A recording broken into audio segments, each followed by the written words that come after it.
오늘은 스바냐 1장 7절에서 13절까지 말씀인데요.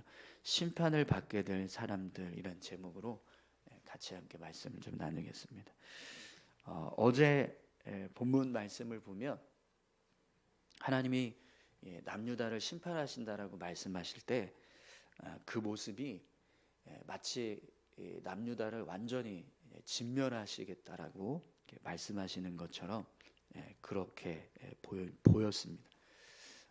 하나님께서 이제 남유다를 이제 진멸하실 때 그냥 그 남유다에 있는 모든 사람들을 다 멸절시키는 그런 모습으로 하나님께서 심판을 내리시는 것처럼 말씀하는 것을 우리가 볼 수 있었는데요. 근데 오늘 말씀을 보면 하나님의 심판이 남유다 가운데 임하지만 그 심판이 그냥 남유다를 완전히 다 제거하는, 남유다에 있는 모든 사람들을 다 죽게 하는 그런 심판이 아니라 하나님의 심판을 받게 될 사람들이 특별히 정해져 있다라는 것을 알 수 있습니다. 그러니까 남유다 땅에 임할 하나님의 심판이 이제 모든 사람이 아닌 하나님께서 정하신 사람들에게만 이제 임하게 된다, 이렇게 이제 말씀하시는 것을 이제 보게 됩니다. 그래서 여러분 7절을 보시면 하나님이 이렇게 스바냐를 통해서 말씀하시는 것을 보게 되는데요. 우리 7절 말씀 함께 보겠습니다. 주 여호와 앞에서 잠잠할지어다. 이는 여호와의 날이 가까웠으므로 여호와께서 희생을 준비하고 그가 청할 자들을 구별하셨음이니라. 아멘. 이 말씀을 보면 여호와의 날이 가까웠으므로 라는 말씀이 나오죠. 이 여호와의 날이 가까웠다라는 건 하나님께서 이 남유다를 심판하실 날이 가까이 왔다라는 의미입니다. 그런데 여호와께서 희생을 준비하고 그가 청할 자들을 구별하셨음이니라, 이런 말씀이 있습니다. 이 여호와의 날에 하나님의 심판이 임하게 될 날이 가까이 왔는데 그 날에 희생당하게 될 사람들이 있다라는 거예요. 그래서 여호와께서 희생을 준비하고 이렇게 말씀하시는데요.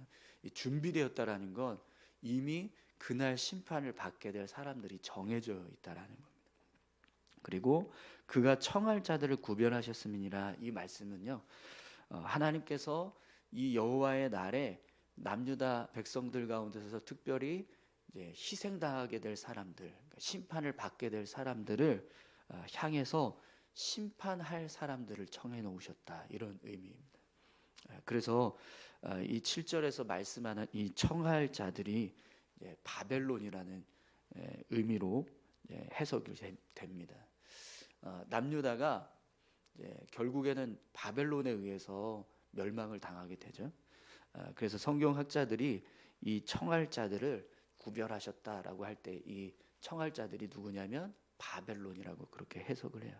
그러면 7절을 보면 어떤 의미가 되냐면 하나님께서 남유다 가운데 심판을 내리시는데 그 심판을 받게 될 사람들은 이미 정해져 있고 또 이미 남유다를 심판하시기 위해서 하나님이 바벨론이라고 하는 나라를 준비해 놓고 계신다라는 사실을 이제 말씀하게 됩니다.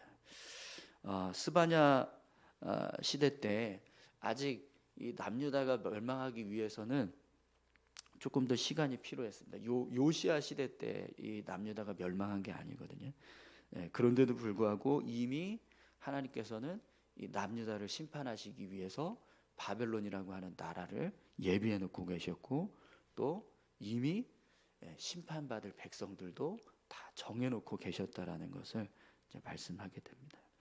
자, 그러면 누가 이 남유다 땅에서 누가 하나님의 심판을 받게 되는가, 그 모습을 좀 살펴보겠습니다. 8절 9절 말씀을 먼저 한번 보시죠. 여호와의 희생의 날에 내가 방백들과 왕자들과 이방의 옷을 입은 자들을 벌할 것이며 그날의 문턱을 뛰어넘어서 포악과 거짓을 자기 주인의 집에 채운 자들을 내가 벌하리라. 아멘. 8절에 보면 여러분 하나님이 심판하실 자들을 누구라고 말씀하고 있죠? 방백과 왕자들. 방백과 왕자들. 그리고 이제 이어지는 말씀을 보면 이웃의 이방인의 옷을 입고 있는 자들, 그리고 문턱을 넘어서 포악과 거짓을 주인의 집에 채우는 자들, 이들이 벌을 받게 될 것이다 이렇게 말씀하고 있는데요. 앞에 방백과 왕자들은 이 남유다 땅을 다스리던 지도자들을 말합니다. 그리고 이방인의 옷을 입고 있는 자들과 또 문턱을 넘어서 포악과 거짓을 주인의 집에 채우는 자들은 누구냐면 바로 이 방백들과 왕자들이 행한 죄의 모습을 설명해 주고 있는 겁니다. 방백들과 왕자들이 하나님의 심판을 받게 되는데 왜 심판받냐? 그 이유가 이방인의 옷을 입고 있는 자들이라는 거예요. 이들이. 그럼 이방인의 옷을 입고 있는 자들이 왜 심판을 받게 되냐? 원문을 보면 이 이방인의 옷이 그냥 이방 사람들이 입는 그런 일반적인 옷이 아니라 이방인들이 이 우상을 섬길 때 자신들이 섬기는 신들을 섬길 때 입는 예복을 말합니다. 그러니까 이방인들이 자신들의 신들을 섬기기 위해서 제사 드릴 때 입는 옷을 입고 있는 사람들, 이렇게 되는 거예요. 그러면 방백들과 왕자들이 이방인의 옷을 입고 있다라는 건 무슨 의미죠? 하나님을 섬겨야 될 이 남유다의 지도자들이 이방 사람들이 섬기는 우상을 같이 섬기는 모습이 되고 있다는 거예요. 이 남유다의 지도자들은 하나님을 섬겨서 그 모습을 통해서 남유다 백성들도 하나님을 섬길 수 있도록 해야 될 사람들인데, 그들이 이방 사람들이 섬기는 신들을 섬기면서 그렇게 남유다를 우상으로 가득 채우고 있었다라는 거죠. 그래서 하나님이 그 모습을 보시고 이들을 심판하시겠다 이렇게 말씀하시는 겁니다.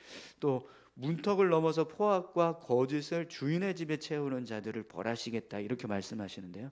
이것도 역시 마찬가지로 방백들과 왕자들이 범한 죄에 대해서 말씀하시는 건데요. 주인의 집이 어디를 말하는 걸까요? 문턱을 넘어서 포악과 거짓을 주인의 집에 채우는 자들, 이런 표현이있는데 여러분, 이스라엘은 하나님이 세우신 나라입니다. 그죠? 그렇기 때문에 이 이스라엘의 주인은 누구세요? 이스라엘 왕들이 아니라 사실은 하나님이 주인이십니다. 그런데 이 하나님이 주인 되시는 이스라엘을 이 권력을 가지고 있는 방백들과 왕자들이 어떻게 한 거예요? 문턱을 넘어서 하나님의 땅에 하나님께서 세우신 이 집에 거짓과 포악을 채웠다라는 거예요. 그러니까 당시 남유다의 방백들, 지도자들, 이 왕자들, 권력을 가지고 있었던 사람들이 이렇게 자신들이 마치 주인인 것처럼 행세하면서 포악을 행하고 거짓을 일삼고 이런 모습이 되었다는 거예요. 그래서 하나님께서 이 남유다의 방백들과 왕자들, 권력을 가지고 있는 지도자들을 심판하시겠다 이렇게 지금 말씀하고 계시는 거죠.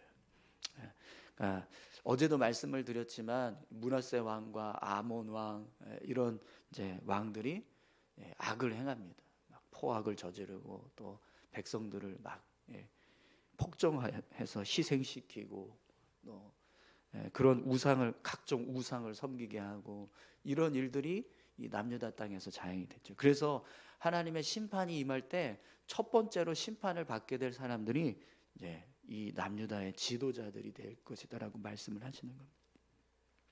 또 여러분 오늘 본문을 보시면 또 하나님의 심판이 임하게 될 사람들에 대해서 말씀하시는데요. 10절, 11절 함께 보겠습니다. 나 여호와가 말하노라. 그날의 어문에서는 부르짖는 소리가, 제2구역에서는 울음소리가, 작은 산들에서는 무너지는 소리가 일어나리라.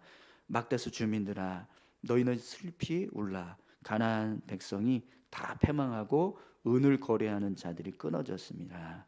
아멘. 10절 말씀은 여러분 이 하나님의 심판이 어디에서부터 오는가를 설명해 주는 겁니다. 여호와가 말하노라. 그날의 어문에서는 부르짖는 소리가, 제2구역에서는 울음소리가, 작은 산들에서는 무너지는 소리가 일어나리라. 이렇게 말씀하고 있는데요. 이 하나님의 심판이 임하는 그 모습이 이 어문에서부터, 제2구역에서부터, 그리고 이 작은 산들이 있는 곳에서부터 시작된다는 거거든요. 그러면 여기가 어디를 말하는 걸까요? 이 어문은 예루살렘 성의 북쪽에 있는 문을 어문이라고 그렇게 불렀습니다. 그렇기 때문에 북쪽에 있는 문에서부터 이제 부르짖는 소리가 시작이 된다는 거예요. 그리고 제2구역도 이 어문을 포함하고 있는 예루살렘 북쪽 지역이 제2구역이라고 그렇게 이제 칭하게 됩니다. 그래서 북쪽에서부터 이런 이제 울음소리가 시작이 된다는 거예요. 그리고 예루살렘 지도를 보시면 이 남쪽하고 북쪽하고 이게 지대가 이렇게 점점 이렇게 높아져요. 그러니까 이 남쪽은 골짜기가 형성이 돼 있고 이제 북쪽으로 올라갈수록 이제 언덕이 생기고 이제 작은 산처럼 지대가 높아집니다. 그래서 골고다 언덕이 이 북쪽에 있어요. 예루살렘 북쪽에 있어요. 그러니까 작은 산들이라는 표현이 지금 나오는데 그게 예루살렘 성의 북쪽에 있는 지역들을 말하는 겁니다. 그러면 왜 여호와의 심판이 북쪽에서부터 시작이 될까요? 지금 다 북쪽에 있는 이 문과 지역과 그 이제 그 지형들을 지금 이야기하는 건데 왜 그럴까요? 왜 북쪽에서부터 시작이 될까요? 아까 7절에서 하나님이 이 여호와의 심판을 행하기 위해서 초청한 사람들이 누구라고 그랬죠? 바벨론이라고 그랬죠. 바벨론. 바벨론이 어디에 있죠? 이스라엘 북쪽에 북방 민족이잖아요. 바벨론이. 그래서 그들로부터 여호와의 심판이 임하니까 어디서부터 심판이 시작되겠어요?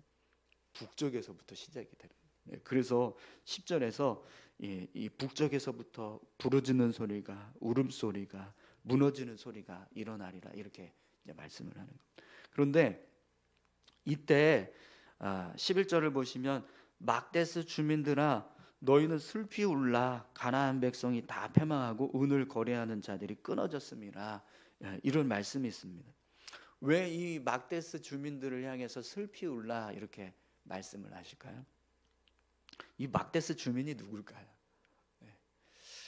여러분 이 막데스 주민들이 슬피 울라라고 하는 이유를 본문에서 뭐라고 설명하고 있죠? 가나안 민족들이 패망해서 은을 거래하는 사람들이 다 없어졌다는 거예요. 그래서 이 막데스 주민들이 슬피 울어야 된다는 겁니다. 그러면 왜 이 막데스 주민들이 가나안 민족들이 망하고 은을 거래하는 사람들이 다 없어졌는데 그것 때문에 슬퍼해야 되냐? 이들이 그들과 가나안 민족들과 은을 거래하는 일들을 하고 있었던 사람들이라는 거예요. 그런데 하나님의 심판이 임하니까 이 가나안 민족도 다 끊어지고 그들이 거래하던 은도 다 사라지고 이렇게 되니까 막데스 주민들도 슬퍼할 수밖에 없는 거죠. 그러면 이 막데스 주민들이 어떤 사람들을 말할까요? 예루살렘에 거주하고 있었던 부유층들, 부유층. 이런 은과 금을 거래하면서 어떤 뭐 상업적이나 무역적인 일들을 하고 있었던 사람들을 말하는 겁니다. 이 막데스라고 하는 이 표현이 예루살렘의 어느 한 지역을 이제 칭하는 그런 표현일 것이다 이렇게 해석을 해요. 정확하지는 않은데 성경학자들에 의하면 예루살렘 안에 어느 지역이 이제 이 상업인들 이제 좀 부유한 사람들이 거주하던 어떤 지역이 있는데 그 지역을 막데스 지역이었을 거지 이렇게 표현을 하는 거죠. 그러면 왜 이들이 하나님 앞에서 심판을 받게 되는가? 이들이 지금 심판받을 대상들이 되는 거거든요. 그럼 왜 심판을 받게 되는가? 이들이 거래하던 사람들이 누구죠? 가나안 민족이에요. 가나안 민족. 근데 여러분 하나님께서 이스라엘 백성들에게 이 가나안 민족들하고는 어떻게 하라고 그랬죠? 어떤 관계도 맺지 말라고. 그죠? 가나안 민족들은 그냥 완전히 진멸해라. 그리고 그들과 상종하지 마라. 이렇게 하나님이 말씀하셨잖아요. 그런데 남유다 백성들이 아직도 가나안 민족들과 연결이 돼서 무역을 하고 상업적인 어떤 경제적인 거래들을 하고 그래서 그걸 가지고 부를 축적하고 은을 모으고 이런 일들을 했었다라는 거예요. 그러니까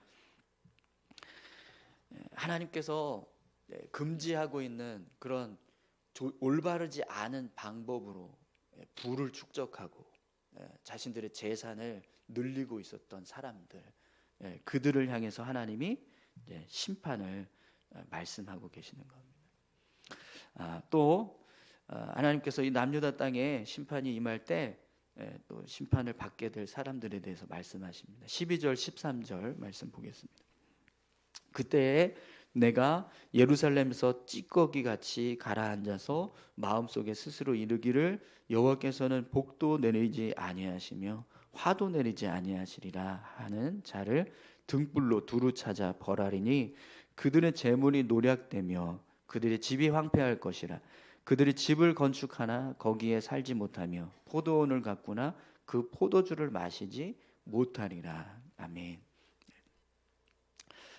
본문을 보시면 하나님의 심판이 임하게 될 사람들을 지금 또 설명하고 있습니다. 그런데 이들이 많은 부를 축적하고 있는 사람들이라는 걸 알 수 있어요. 13절을 보면 재물이 노략되며 그들의 집이 황폐할 것이라. 그들이 집을 건축하나 거기에 살지 못하며 포도원을 가꾸나 그 포도주를 마시지 못하리라. 이런 표현이 있습니다. 이들이 집도 지을 수 있고 포도원도 가지고 있고 그런 모습이라는 거예요. 재물도 많이 있는데 그걸 다 노략질 당하고 집도 황폐해질 것이고 이런 모습들이 있었다는 거예요. 그러니까 심판이 임하기 전까지 그들의 모습은 재물도 많고 또 집도 새로 지을 수 있는 그런 부유함, 여유로움도 있고 포도원도 있고. 그런데 이 부를 축적하고 있는 사람들이 앞에서 말하는 사람들과 좀 다른 특징이 한 가지가 있어요. 그게 뭐냐면 마음속에 어떤 마음이 있어요? 스스로 이르기를 여호와께서는 복도 내리지 아니하시며 화도 내리지 아니하시리라. 이렇게 생각하는 마음이 있었다는 거예요. 이게 무슨 뜻이죠? 하나님이 복도 내리시지 않고 화도 내리시지 않는다. 이게 무슨 표현일까요? 이 사람들은요, 하나님이 계셔? 하나님이 살아 계셔? 하나님이 도대체 이 땅을 지금 뭐 축복하신다고 하는데 진짜 축복이 임하는 거 맞아? 뭐 하나님이 심판하신다고 하는데 뭐 심판받는 사람들 하나도 못 봤는데? 이렇게 생각하는 사람들을 말하는 거예요.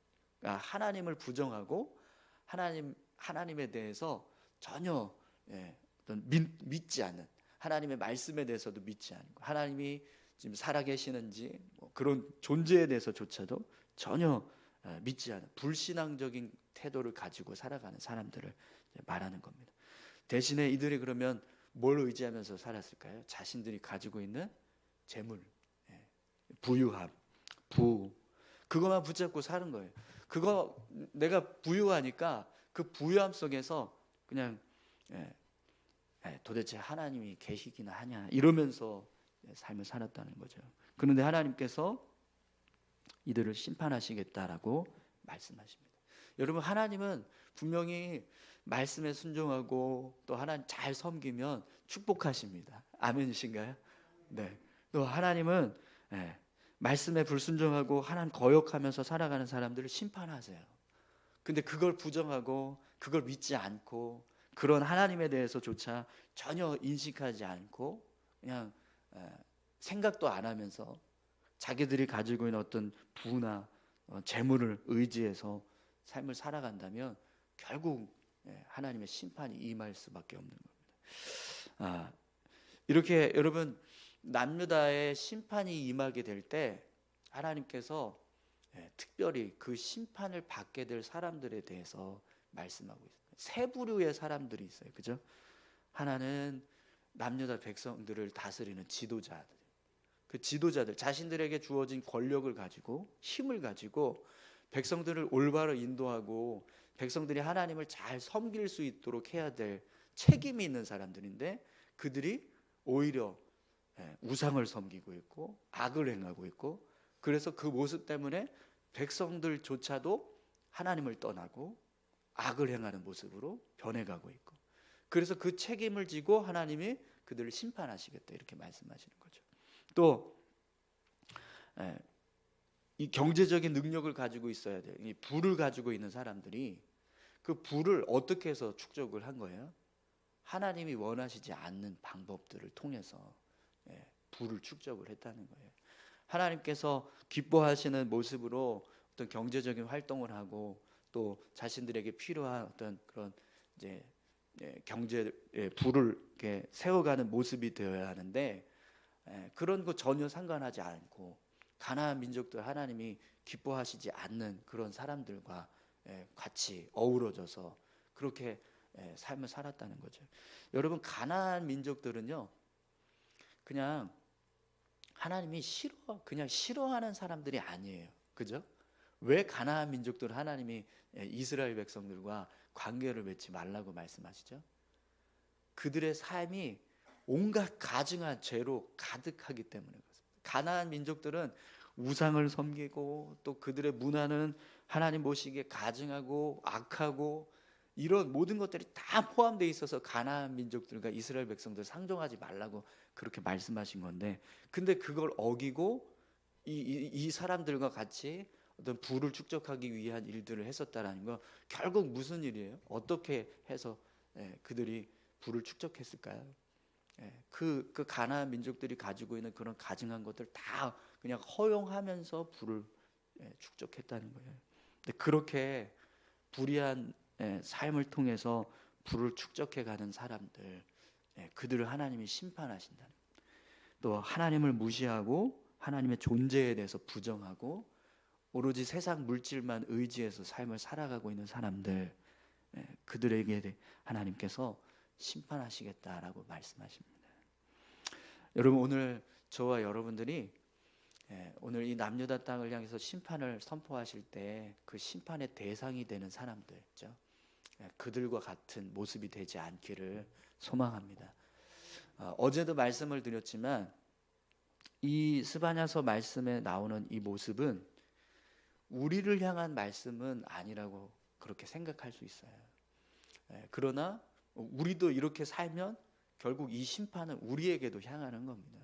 하지만 여러분, 더 중요한 건 우리는 그렇게 살지 않는다라고 할지라도 우리가 살고 있는 이 땅에 수많은 사람들, 수많은 지도자들, 또 경제를 주관하는 사람들, 아니면 하나님을 믿지 않고 살아가는 수많은 사람들, 그들의 모습은 어떻게 보일까요? 오늘 본문에서 말씀하고 있는 그 모습으로 삶을 살아가고 있다면 그들도 똑같이 하나님의 심판을 받게 될 사람들이 되는 겁니다. 근데 그렇게 되면 그들에게 주어질 심판은 결국 이 땅에서 같이 살고 있는 우리를 향해서도 똑같이 임하게 되는 모습인 거예요.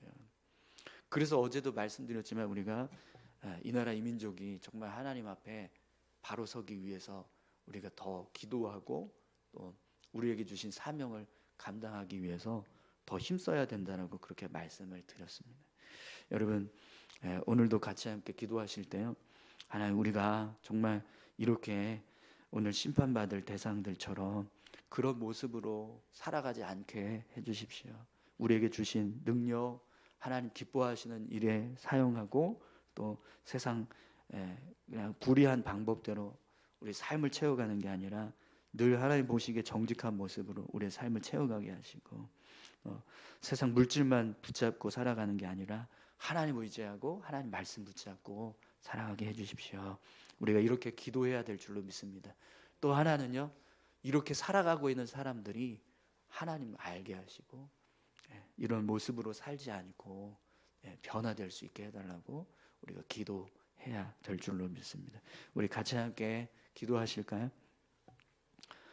여러분, 이 말씀을 통해서 우리가 정말 하나님, 이 심판의 대상이 될 사람들, 하나님, 이들이 그 심판에서부터 건져질 수 있게 해주십시오. 우리가 이 일을 위해서 기도해야 될 줄로 믿습니다. 우리 다 같이 함께 기도하시겠습니다. 하나님 아버지, 감사합니다. 하나님, 우리가 살아가고 있는 이 시대를 볼 때